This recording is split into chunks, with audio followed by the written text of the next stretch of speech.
Hello and welcome to Cuesta Sports Monthly, an in-depth look at Cuesta athletics. I'm Peter Schuler, and today on Cuesta Sports Monthly, we will be focused on a new beginning for women's soccer and meet with cross country as they prepare for the elimination round of their season. In addition, just before we go, we'll get a chance to speak with Cuesta Athletic Director Bob Mariucci. So let's welcome our first guest on today's show, women's soccer with Taylor Lynch and Hailey Westcott. Taylor, Hailey, welcome to Cuesta Sports Monthly. Brand new season, brand new coach. How are you guys feeling about the season so far, going through it? We're like halfway through our season right now. It's been a little bit of a rough start, but I feel like since the beginning we've been getting a lot better. Definitely, we've been improving every game by game. So we're just working on things at practice and getting better every game. Now, Taylor, you were on the team last year. I was. So what are kind of some of the things that you've seen that are different this year that kind of kept the team going here?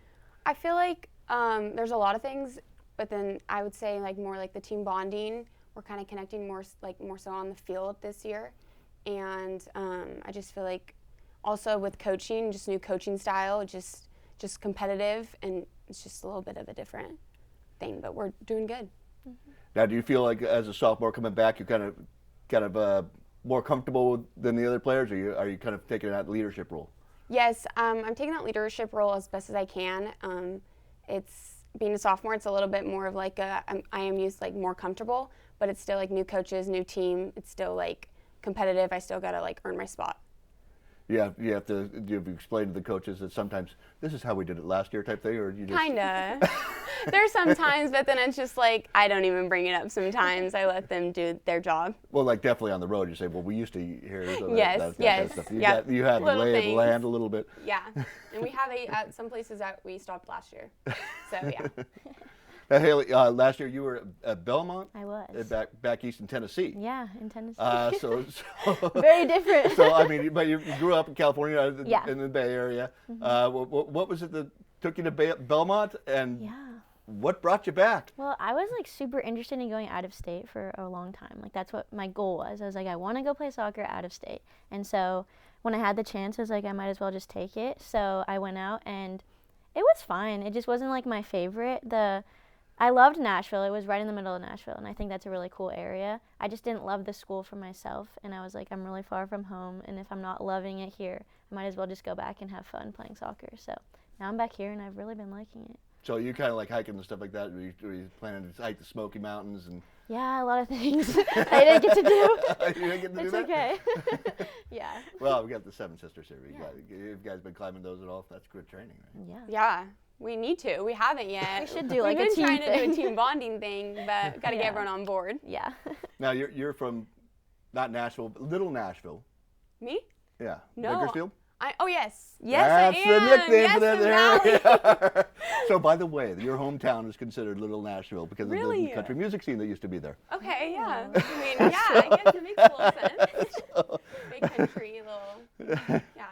So, what brought you over here? Just the beach, or just? Well, I really wanted to go to Cal Poly, and I didn't get in, and so I decided to go here to Cuesta, and I really still wanted to play soccer. I was going to a school for soccer, but decided not to take it, and I decided to go to one of my dream colleges and just stay here, and then hopes to get into Poly this upcoming year. So now on our current staff, we have the former Cal Poly coach who probably Yes. got your letter at I was that really one point. excited about that. Yeah. So what's it like having a guy with that much experience as a coach helping out with the team? It's great. I really like it. He's really knowledgeable. He's helpful, and I really enjoy him being out there, practice and the games. Yeah, he lets Paige kind of do her thing and lead the team, but he's there to help and instruct us, and it's actually been really helpful. I've been on that side before as a secondary coach. Yeah. Does he kind of go under his breath, or does he just kind of walk away? What do you? Sometimes does. Yeah, he watches a lot more. He spectates a lot, but he will say things Paige will let him say things sometimes, but or he'll just go up to all the players and just tell them little things. Yeah. It's tough during to, it. to, Yeah. tough It to condense your profile a little Yeah. bit there on that one. Now you got Laney playing with you this I year. do. Let's Yeah. talk about that. I mean, I've been loving it. I haven't played soccer with her since because we were in middle school together, and then we went to different high schools. So we didn't play soccer together in high school, but we played in middle school, and that was really fun. But now we've been getting to play together again, and that like has been awesome. Like we haven't played in so long. Is there kind of like a sibling connection there, that thing there? Yeah, I mean, she was playing center back for the beginning of the season, and now she's been moved into the midfield, so we kind of play together now in the mid. It's like us three Yeah. in the midfield, which has been really fun. Yeah. And I love it, honestly. Yeah. So you play in the midfield. What are the things that you guys kind of work on? Do you guys work on who's going forward, who's going back? What you guys have to communicate that, or is it just kind of what you feel? On, like our communication a lot right now, and just trying to connect in the midfield a little more between each other, because I feel like it would be more helpful if we could connect through the mid. That's something we have been struggling with a little, but yeah. Being more organized. That's what we're like trying to work on right now. And the communication is for sure our not top priority right now. Yeah. Yeah. Now, that's one of the things we talk about with Cuesta College, because you have, I mean, you look at all their teams, we have probably, for every 20 people, 18 of them are from outside of the county.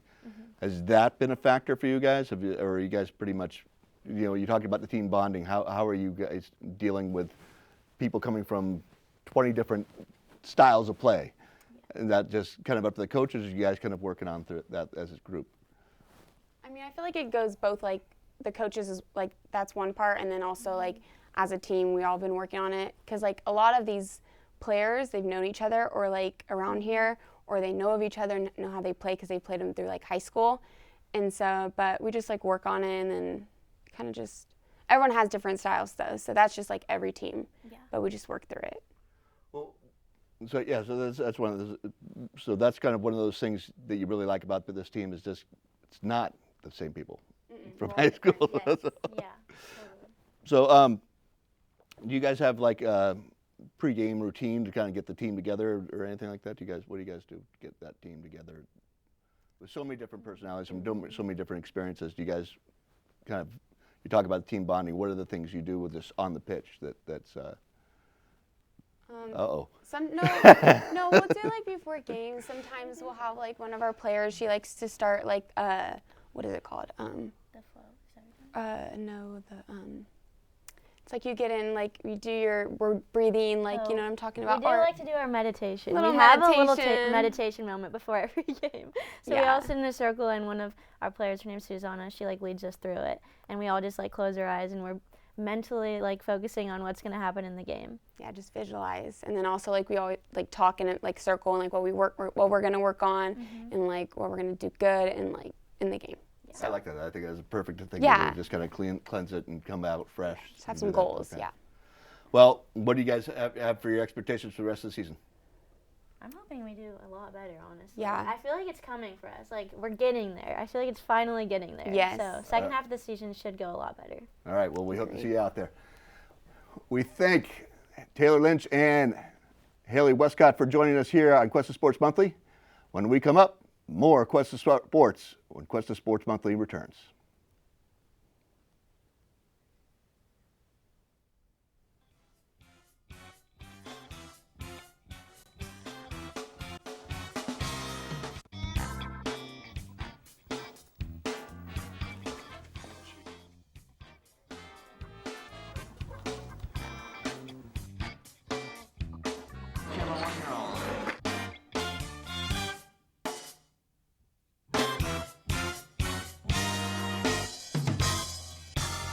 This is your boy, the DUI, and you're listening to KGUR.org.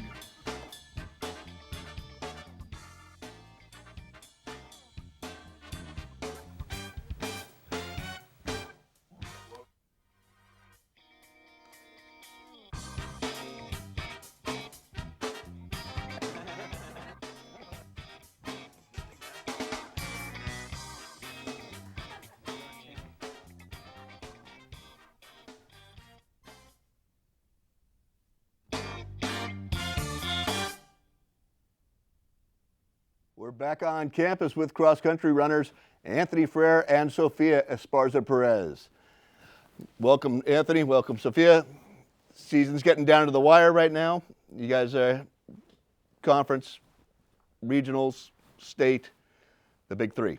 So how are you guys feeling so far this year? Start with you, Anthony. How are the men feeling? How are they looking going into the postseason? Yeah, we look good. Weston, our best runner, is gonna get us some good points. He usually scores pretty well. And then I'm up there with them. And Coach says that we have a pretty good chance of making a statement at the conference. And we haven't for a pretty long time, so it's exciting. Yeah, you guys, obviously Weston, defending state champion. Mm-hmm. It's nice to have on the team, leading the way. But you guys have been right there all year long, kind of putting the points up every race. Mm-hmm. And you guys feel like you're hitting your stride, getting stronger right now going in. Definitely, yeah.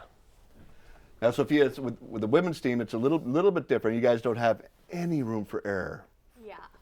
5-woman team, Yeah. 5 racers scoring. Mm-hmm. How have you guys been doing that this year? I know it's been tough. You've had some people out. It's been a little tough. I was out for a few weeks because of a groin strain, and it was really tough. Not only not being able to run, but just kind of feeling like I was letting my team down a little bit. But they all assured me like, oh, we just want you to get better and feel okay. And our coach always makes a joke, I just wish I could bubble wrap you guys right after practice so you guys could not get hurt in anything. So we're just trying our best to stay as healthy as we can because like you said, because we're such a small team, there's so much room for error, like anything could really happen. And we just don't want to see all of our progress and all of our success go downhill. So you guys all go to the training room post-practice, post-race to make sure that we all got to be healthy. We all have to be healthy. Yeah. Mm-hmm. So, one of the things that's interesting about your team is all 5 freshmen. Mm-hmm. Yeah. From different places, different things. Yes. How is that? I mean, I know it's different than soccer where you're working together as a group, but you get all train together, you all do those things. How's that kind of meshed together? It actually, I could say this for the girls team and the boys team, our team kind of meshed kind of quickly. Like I feel like our team is definitely really close, a lot closer than I thought we would be, especially because we're coming from so many different schools and different backgrounds, but it makes it so much more fun because our team is so close, and I'm sure Anthony could agree, especially on the boys team. Like everyone's really close, and it just makes it so much more fun and worth it. So yeah. Well, I want to get to this question. I'm going to give this one to Anthony because he's done it. Cross country versus track. How you feeling about that? Right. It's different.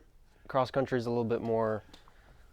It takes a bit more grit because you just keep going. Track is just little bursts, right? And I've progressed quicker than I thought I would because it's my first year of cross country, and I've usually been like a short distance 800-meter runner, with background in soccer and 400-meter, but I think I'm keeping up pretty good, and yeah, I've high hopes.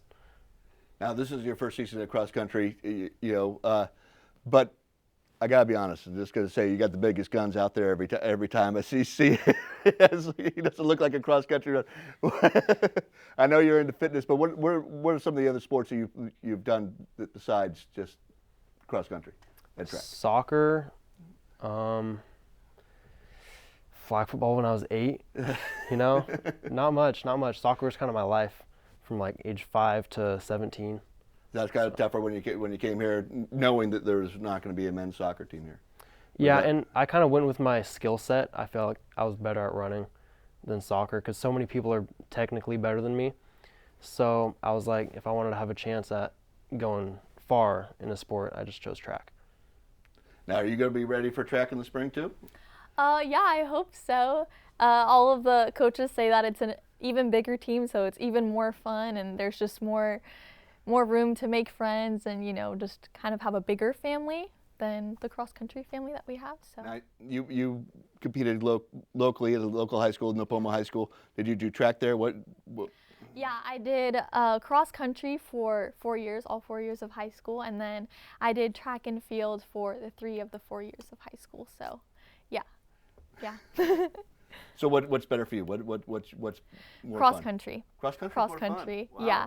I think it's very different from track, and I'm sure a few cross country runners can say this. Everyone's just has the same goal. Everyone's tired after running a big hill. Everyone's dying at the end of the race, and the entire cross country atmosphere can connect in that way, whereas like in track you have some people doing one event and then some people doing another event, shorter distance, longer distance, throwing, jumping, and you can't always kind of connect in a certain way. Like it's kind of hard for the runners to connect with the jumpers or the sprinters to connect with the throwers, and so I just feel like cross country is a little bit more tight knit than track and field, but you still have a good time either way. So we're hearing you here. The myth is of the loneliness of the long distance runner has been dispersed. That's done. No, I don't think so. I don't really know. Well, on the track, I mean, you guys. I mean, when you're running around the track, it's a different mentality. But do you have like? You feel like a hamster sometimes. At least I feel like a hamster running in a circle and in a circle, whereas like cross country, there's scenery, so there's something kind of beautiful to look at. So that's what you focus on, just like Yeah. is the scenery and running around. Yeah. And how about you? Do you have like a song in your head? What do you do? How do you keep going on the cross country course? Yeah, kind of zone out. Just yeah. 1 foot next foot, 1 foot next foot. Yeah, right. And like the beginning of the race, the difference between track is you're racing people the whole time, right? But cross country, you got to understand your pace, and you can't tire yourself out. You're gonna let people pass you, and then at the end you're gonna kick, and you're gonna just kind of feel it out yourself, because you don't want to. At the beginning of the race, you don't want somebody to pass you, and you're like, oh, I got to get him, and then you go faster than you should. But Now, what are some of the toughest courses you have? I mean, I know if you're at Morro Bay, you end up a little bit on the sand, right? yeah, And we haven't had a race like that this year, have we? no, No. So what are some of the toughest courses? Fairbanks Fairbanks is the toughest, huh? for sure. Yeah. Even without the big hill. Even what? Well, they used to run over the top of the big hill. Oh yeah, Tower. I think we still do. Oh. Yeah. Big hill. No, you go around it. We go, yeah. I know. I was up Well- there taking a picture of the start from it. Yeah, right. There's some good incline though in that race. Yeah. Yeah. I felt that just walking. Yeah. I think even from cross country in high school, I feel like the hardest race that might be like hill wise is probably going to be the one in Fresno, the Fresno race. Oh, I don't remember.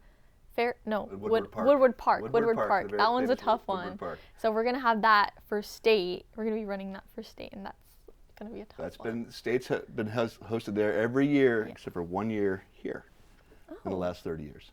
So we should start lobbying for that back, Yeah. right? Don't you think nice to have a home meet next year? Oh yeah. So, so last thing, personal goals for the season. Where do you guys plan on feeling? Make state? Is that the thing? Make state as a team? Is that where we're going? I'd say so. I think stay in the top 5. Maybe I advance to top 4 on the men's team. And then long term, I'd say a minute 55 seconds on the 800. Nice. Yeah. All right. Well, we'll look forward to that in spring. Great. Thanks again to Anthony Frere and Sophia Esparza Perez. And when we return, we'll be sharing some time with Cuesta Athletic Director Bob Mariucci when Cuesta Sports returns.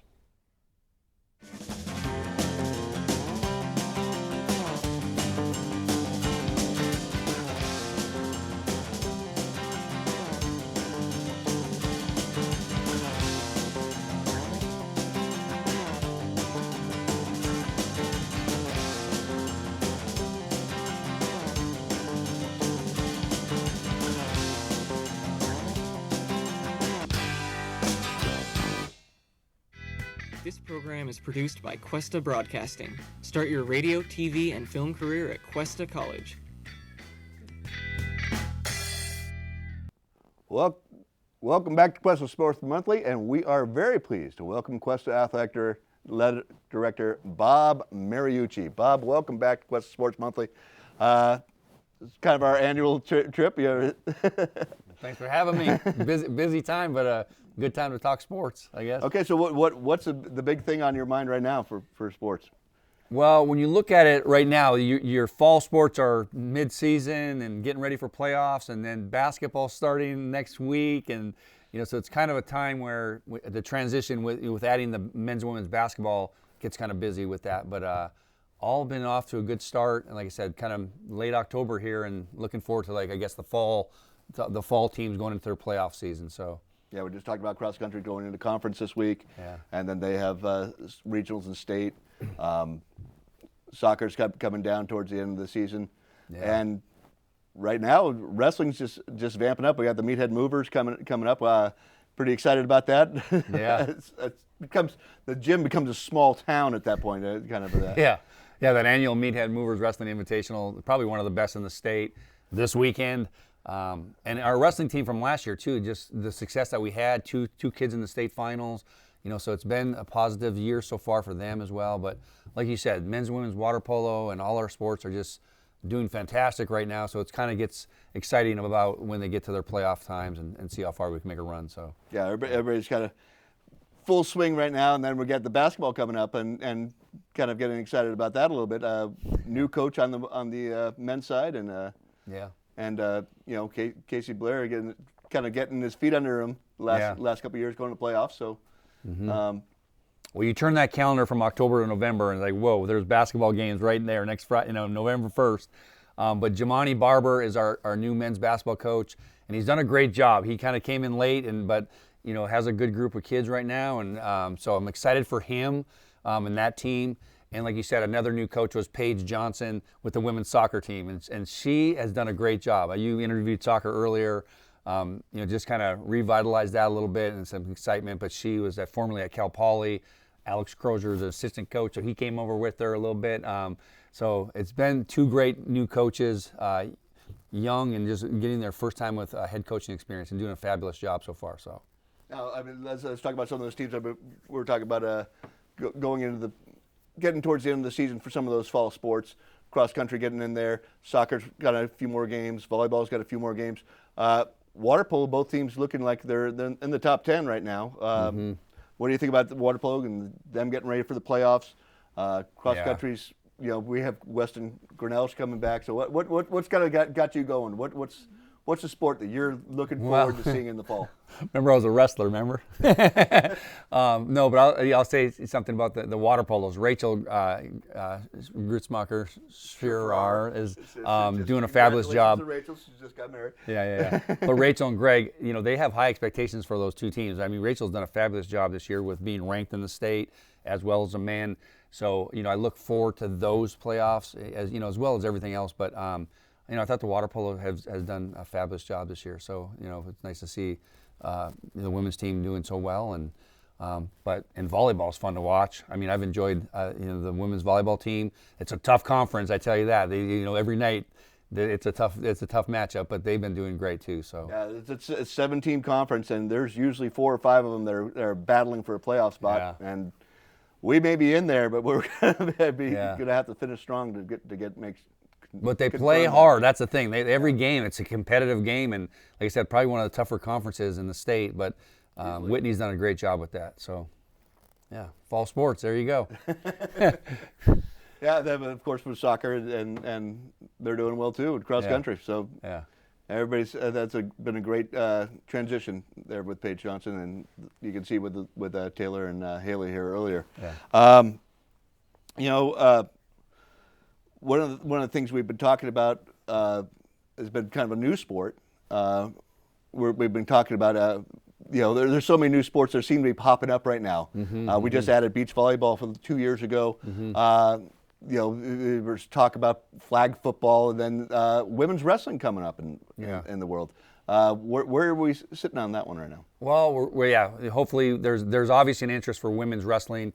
And then at Cuesta, and we're in the process of right now pursuing that to be a spring sport. And it was kind of ironic today. I was at Cuesta Promise Day, and there was probably 4 or 5 women that had come up and had interest in wrestling, which was kind of unique because I'm going through those presentations right now about the benefits of adding another women's sport, which would be good for our department to help out with our numbers and so forth. But And as you know, Pete, but last year we had 6 women wrestlers that competed in the state championships as a club, but now we need to move forward as an intercollegiate team. And yeah, it's funny you mentioned flag football, because the fastest 2 sports growing in America and California are women's wrestling, and then I think girls flag football in high schools, and they're starting to even add women's flag football at the community college level. So, but the women's wrestling is the one we hope to well, we know that you were a football player and a wrestler. So how do you feel? And a father of 3 daughters. So, so you have a lot of things going on there. When it came down to it, if it was football or flag or wrestling or flag football. Wrestling. Yeah. And we've already established a good women's wrestling program here with the ones we've had in our program. So I'm looking forward to that, and hopefully have some good news soon. So. But that's good, and that's a spring sport too. So is that going to be one of those things where you're going to have to hire new staff, do a whole new thing? There's just a lot of things that go along with it. But like I said, the interest is there, and I think our department is ready to that would be great for our department, for a variety of reasons. So we'll just take each step as it goes, and we're close to that. So. All right. Well, let me just ask you. You've been doing this job for a while now. I just want to see what's your favorite aspect of this. What is the thing that you like most about being the athletic director here at Cuesta College? Well, I'll be honest with you. I've been here 24 years. I enjoy being around the athletes. Seeing them pursue their goals both academically and athletically. But until you go out down to the pool and watch these kids compete and how much effort they put into their sport, and our coaches. I mean, I don't know if most people involved with sports realize how much time and effort it takes on both the coaches' behalf and the student athletes. But my enjoyment is just a lot, seeing those kids compete and being successful and learning from their experience here. We are all about providing a positive experience for those student athletes. We just did an equity report, the number of athletes we had. Last year we had 271 athletes that competed here at Cuesta, and that doesn't include most of the red shirts and so forth. But when you look about that, Cuesta College has 16 sports with nearly 300 student athletes. That's a lot. That's a lot for our size school. That's about 10% of the population, I think. Yeah, 300 student athletes. But again, the joy is just being able to provide that experience is, helping coaches do what they need and helping athletes do what they need. So well, let me just because my brain went that way. It was about 300 athletes, and you have about 3,000, a little over 3,000 some odd students. That's about 10%, and all of those student athletes are full-time faculty or full-time students at that time. So that's a big chunk of that. Yeah, a lot of FTS, it's called full-time equivalents. Yeah. I mean, because they are full-time student for 2 years, maybe some 3. I mean, so it's a 2-year process where they're enrolled in an average of 15 units every semester. So, that's a good thing as well. Yeah, that's a big chunk of Cuesta College right there. Yeah. Well, let me ask you just this thing. What is your favorite part about the aspect of your job and being part of that team? Like I said, I think the team we had people here that have been here a long time. I mean, I've been here a long time, but our equipment personnel and trainer, I think it's a kind of a tight-knit group within our area, and I really enjoy the relationships that I've built with coaches and the student athletes, and the impact we've made together, in this community. You see kids out in the community that, you've been around women's water polo and the water polo community. It's so awesome. I mean, just with the impact that you've made. But I would say my favorite thing is just the team that we've built in the athletic department and this college, just being proud of that. So. All right. Thank you very much for joining us, Bob Mariucci.